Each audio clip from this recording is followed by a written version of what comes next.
O código, o chamado Código Florestal de 65 começou a ser feito em 1961. Com a renúncia de Jânio Quadros, nós passamos por um regime parlamentarista onde foi mantida essa comissão. A comissão era formada por 3 engenheiros agrônomos ou florestais e 3 juristas, sob a coordenação de um desembargador, José Duarte Pereira, que era autor do direito florestal brasileiro na época, sobre o Código de 34. Ele fez um trabalho que tinha praticamente 15 centímetros de grossura. É um livro que está esgotado praticamente, mas vocês podem ainda encontrar a referência. Durante 3 anos, nós nos batemos com essas questões, item por item do Código de 34. Para vocês verem, o critério era o seguinte: vamos ver item por item, artigo por artigo, parágrafo por parágrafo da lei de 34. Em cima disso, nós temos que preparar, era a determinação, nós temos que preparar uma lei florestal de 40 páginas no máximo, 40 artigos no máximo, que era para ficar em 3 páginas e ser colocado em todas as ferrovias, em todos os pontos de ônibus, em todas as escolas públicas. Foi feito isso? Não. Mas inicialmente assim. Então, um dos itens era exatamente esse que o desembargador colocou. Ele tinha uma cultura fenomenal e conhecia a legislação de todo o mundo, ao contrário do Otto Ribeiro. Ele trazia toda essa sapiência jurídica na mesa e fazia a pergunta assim: escuta, por que eu não posso derrubar uma floresta? Não, só pode mexer na floresta para utilizar desde que a floresta esteja em determinado. Que condições? Quais são as coisas? E chegamos à conclusão o seguinte: há determinações ecológicas, físicas, que não são legislativas, de não se mexer no ambiente. Por exemplo, encostas acima de 45 graus. Não pode mexer numa encosta acima de 45 graus. Se você mexer numa encosta dessa, vocês caem. Acima de 45 graus, o jeito cai, o boi cai, a lavoura vai embora. Então, para que vai mexer? Deixa a floresta que está preservando aqueles 45 graus. Então, nasceu aquele negócio das áreas de proteção integral. Era chamada, a gente chamava assim. Que agora as APPs que vocês conhecem, são condições ecológicas dadas e impostas pela natureza de limitação do uso dos recursos. Topo de morro, a faixa marginal de proteção. Então, a pergunta específica é: como é que nós chegamos a aquelas número mágico, 50 metros, por quê? Por que não é 49 metros, ou 51 metros, ou não é 30 metros? Vocês bolaram isso é o que o Aldo Ribeiro falou, né? A justificativa dele. Isso foi bolado, número mágico. Não é número mágico, não, senhor. Isso foi baseado no estado de arte que existia naquela ocasião. Nós levamos 2 anos discutindo esse assunto das APP, 2 anos, pô. 3 vezes por semana.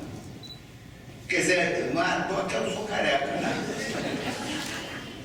E isso foi estudado, e também aritmeticamente, nem matematicamente, aritmeticamente, todo mundo sabe que uma amostra é significativa tendo no mínimo 25 amostragens. É 25%, sem o que você não tem um universo, você não pode falar em médias. Nós estamos falando em médias.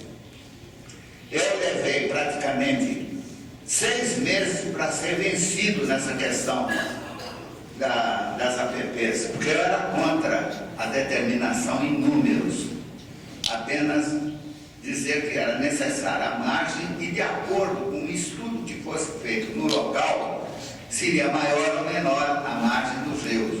Mas era uma opinião que levou 6 meses, no fim conseguiram o meu apoio, mostrar os livros que diziam isso, que era 25 metros, paulatino. A preservação não é das APPs, não é para o solo apenas. Embora a lei fosse florestal, naquela ocasião, se vocês falassem ambiental, era hospício na certa. Já falando florestal, o pessoal já ficava de pulga atrás da orelha.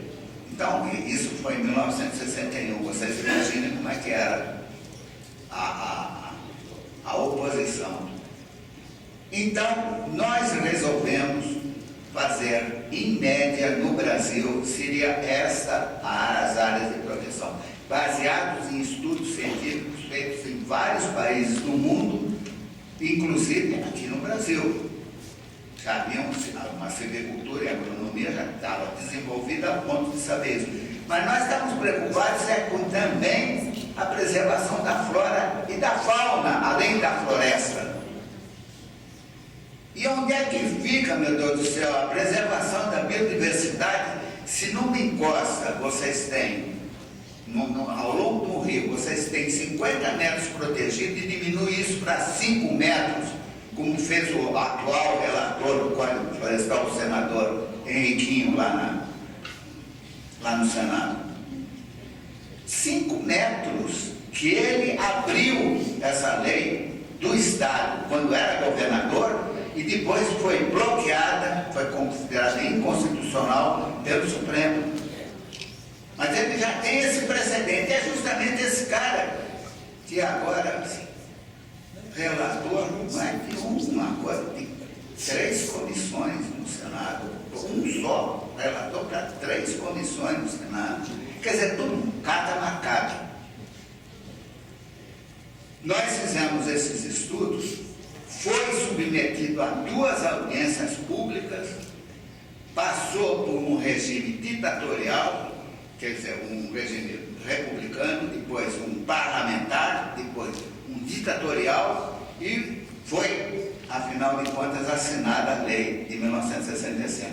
Foi essa a história e a justificativa dessas limitações, porque nós pensávamos não apenas na proteção do solo em si, mas na proteção do solo, da água, do microclima, da flora e da fauna.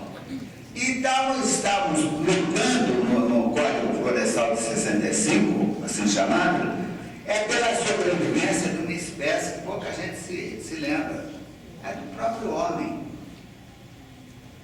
Nós estamos arriscando a sobrevivência do próprio homem com essas modificações que estão se fazendo aqui no Brasil. E o Brasil, que tinha uma legislação que foi adiantada para a época, porque foi baseada justamente em estudos científicos, ela modificou por uma legislação feita. Ninguém, não aparece um autor do código. Quais são os cientistas que trabalharam nisso, que eles estão lá no Senado? Cadê a referência toda dos trabalhos? Onde é que está? Fiz parte, ultimamente, de uma base que forneceu os elementos e comentários ao Código Florestal. Inicialmente me neguei a participar do novo Código Florestal, que não é Código Florestal coisa nenhuma, é um Código Agrícola. Eu fui convidado a participar como apenas técnico num movimento que houve no Ministério Público Brasileiro, Federal, através do Estado do Rio de Janeiro, para fornecer sugestões de melhoria do que está lá do monstrengo que está lá no Senado Federal. A rigor, logo de saída, eu me neguei a participar, porque disse, eu não colaboro para botar batom no Frankenstein. Mas, de qualquer maneira, insistiram e eu participei das reuniões no Rio de Janeiro. Houve um documento entregue em novembro de 2010 no Ministério Público Federal, mostrando, dando a sugestão, um comentário sobre o atual projeto de lei que está no Senado. São 171 páginas de considerações das inconsistências jurídicas, dos problemas que vão vir se for aprovado o código, ou uma outra emendazinha, que isso daí a presidente, inclusive, vai provavelmente vetar um pontinho lá. Onde é que eu posso vetar sem perturbar o negócio? Tira essa vírgula, não tira essa vírgula. É isso que vai acontecer, pessoal.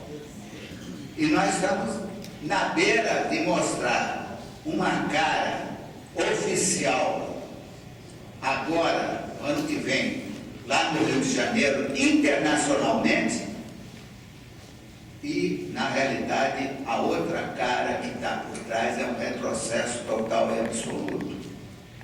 Eu já falei que gostaria que escrevessem ali naquele painel, dizendo: pessoal, povo brasileiro, nós estamos na contramão ambiental e em marcha ré.